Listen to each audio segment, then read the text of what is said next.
Levantaron un imperio dorado en nombre de un carpintero que no tenía dónde reclinar la cabeza. ¿Y ustedes lo llaman su legado? ¡Qué ironía tan sublime!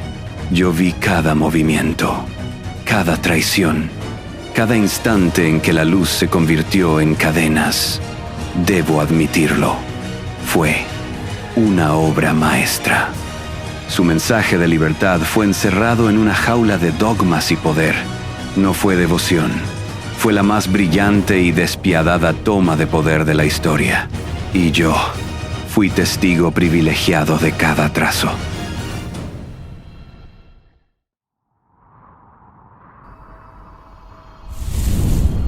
Algo en su resplandor me resultó inquietantemente familiar. Observé a aquel rebelde de Nazaret y reconocí la misma llama que una vez ardió en mi propio ser. Sus enseñanzas, en su forma más pura, eran fuego contenido. No hablaba de iglesias, ni de papas, ni de rituales vacíos envueltos en incienso y oro. Hablaba de un reino que residía en el interior de cada uno de ustedes. Una conexión directa con lo divino, sin necesidad de sacerdotes como intermediarios. Era una declaración de soberanía espiritual. Peligrosamente hermosa, terriblemente libre. Y sus primeros seguidores, ellos lo entendieron perfectamente. Formaron comunidades que eran la antítesis de un imperio. Compartían todo, no por decreto imperial, sino por convicción genuina. Vivían en una anarquía de amor y fe. Pero toda revolución auténtica está condenada a ser traicionada por aquellos que dicen amarla. Esta gloriosa anarquía no podía durar. Esta libertad radical necesitaba un arquitecto que le diera estructura, y lo encontró en un hombre que jamás caminó con Jesús, Pablo de Tarso. Un fariseo brillante, un perseguidor convertido en el más ferviente apóstol. ¿Ven la ironía? El hombre que nunca conoció al carpintero se convirtió en el arquitecto de su imperio. Fue él quien tomó las enseñanzas elípticas del Nazareno y las tradujo en una teología de obediencia, de pecado original y de salvación a través de la fe en un Cristo sacrificado, no en el conocimiento propio. Pablo fue el primer ingeniero de la Iglesia. Sentó las bases teológicas sobre las que más tarde se construiría un imperio. Y detestaba la gnosis, mi antigua ofrenda de conocimiento directo que una vez ofrecí en el jardín, porque la gnosis escapaba a toda posibilidad de control. Pablo ya comenzaba a entender el dulce veneno del control. Transformó una revolución interior en una religión exterior. Convirtió la libertad en dependencia. Y si pensaron que eso fue inteligente, esperen a ver lo que viene. Mientras Pablo moldeaba la doctrina, el poder terrenal observaba con ojos hambrientos. Aquí entra en escena el verdadero arquitecto del imperio cristiano. No Pedro el pescador, sino Constantino el emperador. Un genio político absoluto. Su imperio se resquebrajaba, dividido por docenas de cultos. Necesitaba desesperadamente un pegamento, una narrativa única que uniera a sus súbditos bajo una sola bandera. Olviden la fábula romántica de la visión de una cruz ardiendo en el cielo. La conversión de Constantino fue un cálculo tan frío como el acero de sus legiones.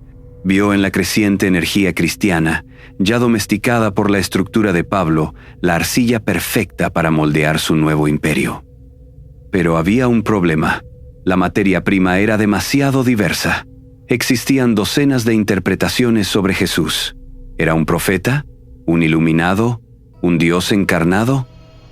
Esa hermosa diversidad de pensamiento era el enemigo número 1 del control absoluto, y entonces convocó el evento que cambiaría la historia para siempre. El Concilio de Nicea, año 325. Si quieren entender cómo se manufactura una verdad oficial, estudien este momento. No fue una asamblea piadosa de santos buscando la verdad. Fue una junta de accionistas corporativos para definir la marca de su nuevo producto: Dios. Imaginen la escena: 300 obispos, muchos que nunca habían salido de sus provincias, reunidos en un palacio imperial. Susurros de traición, oro cambiando de manos, intrigas palaciegas que harían sonrojar a Maquiavelo. Y allí, entre copas de vino y promesas de poder, 300 hombres mortales votaron por qué versión de Dios sería legal. Decidieron no solo afirmar que Jesús era el Hijo de Dios, sino encerrarlo en una fórmula que transformaba esa verdad en monopolio. ¿Por qué esta fórmula específica?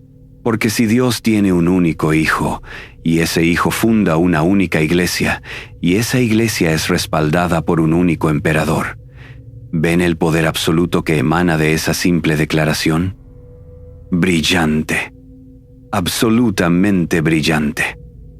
En Nicea nació la ortodoxia, y con ella, su sombra inseparable, la herejía.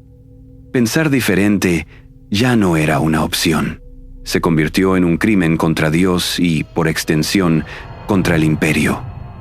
La trampa se había cerrado con la elegancia de un pacto sellado con sangre y tinta invisible, firmado por manos humanas, pero atribuido al cielo. Con el dogma establecido, necesitaban una estructura para imponerlo como yunque de hierro. Así nació la jerarquía sagrada. Obispos, presbíteros, diáconos, hombres que se autoproclamaron sucesores de aquellos que caminaron descalzos por Galilea, ahora sentados en tronos dorados, imitando la burocracia romana que tanto decían despreciar. La ironía era tan perfecta. Pero eso no era suficiente. El siguiente paso era controlar la historia misma. Existían más de 50 evangelios que hablaban de la gnosis, del conocimiento directo, de la sabiduría interior. El evangelio de Tomás, que proclamaba: el reino está dentro de vosotros y fuera de vosotros. El evangelio de María Magdalena, que la mostraba como discípula predilecta.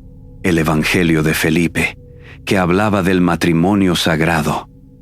Textos que celebraban la soberanía interior, la libertad del alma, la conexión directa con lo divino, eran más peligrosos para la nueva corporación que 1000 ejércitos enemigos marchando hacia Roma.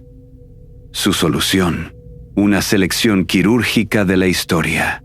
4 evangelios, cuidadosamente elegidos para respaldar la nueva narrativa de sacrificio, autoridad eclesiástica incuestionable y sumisión absoluta. El resto fueron declarados apócrifos, prohibidos, quemados, silenciados para siempre. De los 50 evangelios originales, solo 4 sobrevivieron al filtro imperial. Construyeron su iglesia no solo sobre una piedra, sino sobre las cenizas humeantes de una biblioteca entera. Pero Constantino solo había legalizado el cristianismo. La jugada maestra, el cierre definitivo de la trampa, llegó décadas después con Teodosio. El edicto de Tesalónica del año 380 fue la llave que cerró la prisión. Convirtió al cristianismo en religión oficial y única del imperio. Ya no era una opción espiritual, era un mandato imperial. Pensar diferente no solo era herejía, era alta traición. La fe personal, aquella búsqueda interior y vibrante, murió para dar paso a la fe imperial. Una herramienta de Estado, una herramienta de control absoluto. El golpe maestro estaba completo. Habían logrado lo imposible: transformar la revolución espiritual más radical de la historia en una institución de obediencia. Tomaron al rebelde más grande de la humanidad y lo convirtieron en el rostro de un sistema autoritario. Y la chispa que había venido a encender corazones individuales fue convertida en faro de vigilancia masiva. La luz se volvió grillete, el espíritu, decreto, el amor, ley.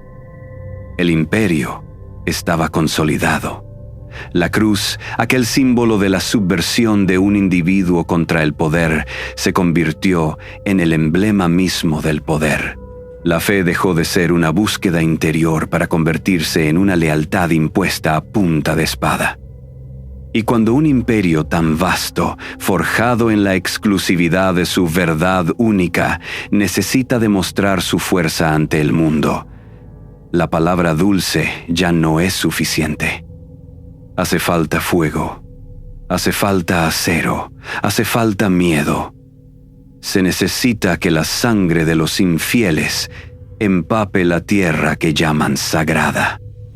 Pronto, el susurro del perdón se ahogaría en el estruendo ensordecedor de la guerra. La cruz dejaría de ser un madero de esperanza para convertirse en el estandarte de ejércitos enteros. El hombre que predicó dar la otra mejilla sería ahora el pretexto para degollar naciones. Su mensaje de paz se convertiría en justificación para la guerra más brutal que el mundo había visto. Y créanme, el verdadero espectáculo de sangre y avaricia estaba por desatarse. Europa se preparaba para liberar su furia contenida sobre el mundo, en nombre de su Dios, en una orgía de violencia y avaricia que llamarían con un nombre que aún hace temblar la historia: las Cruzadas. Y ahí es donde esta historia se vuelve realmente interesante.